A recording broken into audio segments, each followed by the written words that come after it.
If you guys didn't know, I just started my brand new Fortnite channel where I upload Fortnite tips, updates, best moments, and more. If you guys play Fortnite, be sure to click that link down in the description, go over there, and subscribe. Yo, what is up guys? It's the Goblin, and welcome back to another Call of Duty World War II video. And in today's video, I'm going to be talking about the best creator class or created division class setup in this game after the division overhaul. I made a video the other day talking about a bunch of different ones, but this is, after playing some more, this is overall the best class setup you can get as of right now in this game. Smack a like on this video. Let's go for 280 likes. That'd be absolutely amazing if we could hit that. I've been doing these daily uploads, and I appreciate all you guys' support, as well as subscribe to the channel if you guys are new and not already subscribed. In this gameplay, I am using this new class setup, and I'm going to explain everything about it, why it works so well, and why I choose a specific weapon on it, which is being the Ppsh. I also have the Duck Soup 2 variant with diamond camo, but of course any Ppsh is still probably the best SMG in this game, as well as I think the Type 100 can kind of compete in public matches.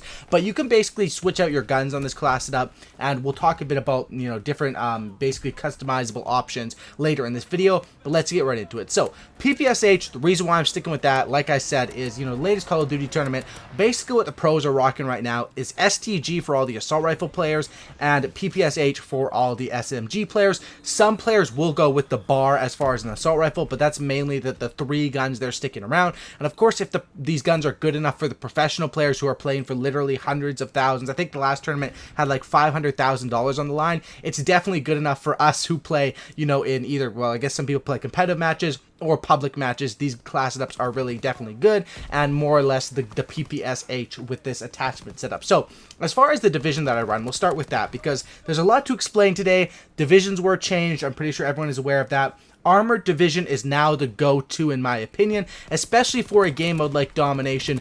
Pretty much any game mode though. I mean, TDM, free-for-all, there's less explosives, but in any objective game mode, this is the go-to class setup. Armored now, what Armored Division gives for you is it gives you 4 different perks. The first one is to take significantly less explosive and fire damage. Now, basically, people have tested this, and it pretty much makes it impossible to die from a grenade unless you are weak.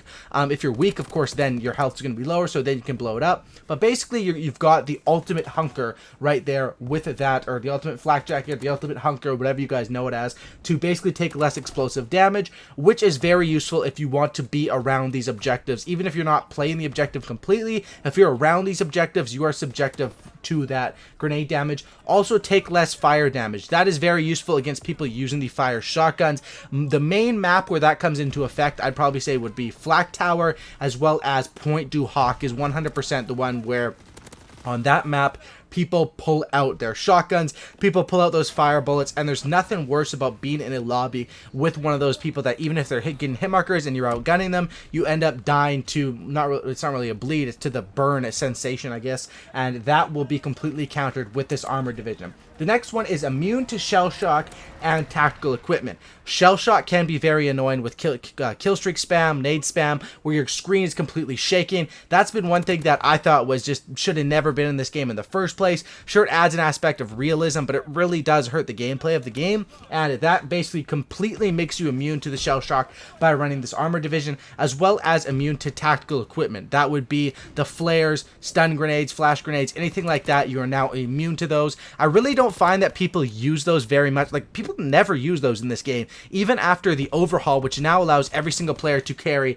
1 tactical and 1 lethal. I still have rarely ever been hit by those grenades, but still, hey, why not? If it's included with this Armored Division, I like to run that. Next one is to get increased bullet penetration through surfaces, or basically FMJ built in. Now, this can be more helpful than you think. Now, this only makes your bullets do more damage when you're shooting through something, but contrary to popular belief, there's a lot of times in this game where you are shooting through stuff, whether it's a head glitch and you're shooting right below on the head glitch, or they're slightly around a wall, or, you know, there's something sort of guarding them. Those actually do count with FMJ, and if there's anything in the way, you know, even like maybe like a metal stand or something, you're going to be doing more damage through that, and that's why I think FMJ is very, very helpful. And then, of course, number 4, greatly reduced flinch when shot. I mean, this, I don't know what they were thinking with this overhaul, to be honest. They really made Armored Division go from one of the weaker divisions in the game to, I would honestly say, by far the best for objective play, and that's why I stick with this Armored Division. No grenades are going to, grenades, you're basically going to be protected. stun grenades, fire, you're protected. Shell shock, you're protected. Free FMJ and free reduced flinch. It doesn't get much better than that. Now, as far as my class setup, I run the Ppsh, but this can be swapped out for, you know, a Type 100 or whatever weapon you want, because the facts are now that you get 3 attachments with each class setup built in. If you're running infantry division, you get 4, but of course we're running armored, so you get 3 attachments, and the 3 that I stick with are ones that basically a lot of different people would use for the Ppsh. It's sort of a mix of a pro player setup and a casual player setup. So I have grip and I have advanced rifling, which fit in with what all pro players will run.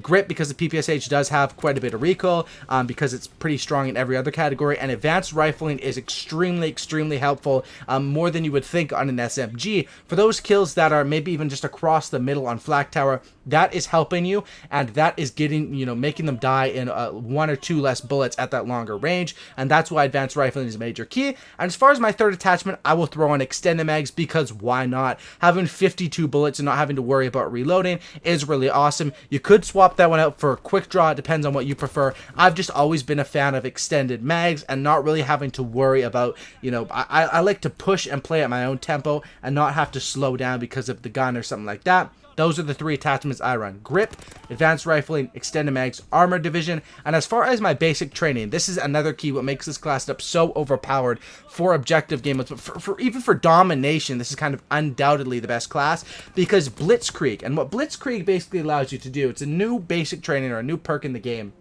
Streaks are now earned by kills instead of score, and streaks are improved, and you get a 4th streak. So your streaks are improved, such as the fighter pilot and the glide bomb. The fighter pilot is slowed down and comes in at a better angle, so you can get some more kills with that. The glide bomb, you can turn it and rotate a lot better. I think the UAV and counter UAV lasts for 5 or 10 seconds longer. So slight improvements, but definitely having 4 kill streaks and having them earned by kills is amazing. You'll see me cycling through these streaks in this game, and that's why I'm able to maintain such a good KD in this specific gameplay here, is because I'm getting UAVs and counter UAVs at 4 kills, and then I believe at 5 and then 6 kills I'm getting myself a fighter pilot and then a glide bomb, and those are regardless of if I'm on an objective, regardless of score, like if it's a defense medal, aggressor medal, that doesn't matter anymore. This perk or basic training brings it back to traditional Call of Duty kill streaks, which we haven't seen for a while.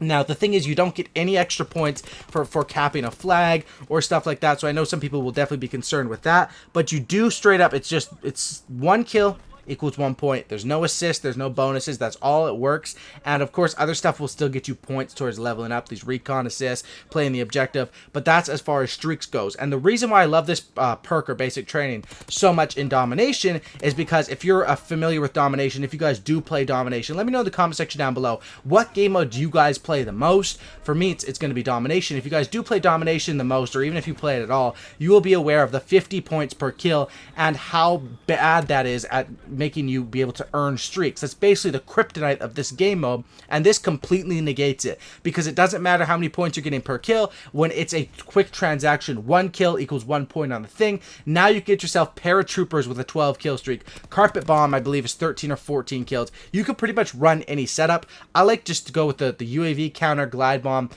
fighter pilot. That's what I've been used to using this whole time, and I like having those 4 streaks so I can have the UAV advantage while also making them not be able to use UAVs on me. Gives me sort of an aspect of stealth whenever I have those counter UAVs up. Of course, that's only because counter UAV does not work the same in this game. It doesn't actually counter jam their radar, but what it does is it allows them to not be able to call in any UAVs, which surprisingly there is a lot of UAV spam in domination because of, you know, when you hop on a flag, maybe get a double kill, that could be a UAV, and there is a lot of people that, you know, spam the objective in domination. Probably one of the best game modes for doing that. This is the overall best class setup in my opinion as of right now. You can run this thing with a Ppsh Type 100. You can even use an assault rifle. Thing with using an assault rifle is the only kryptonite about that is your strafe speed is very slow, because you will not have stock and you will not have scoped unless you want to swap out that Blitzkrieg for scoped.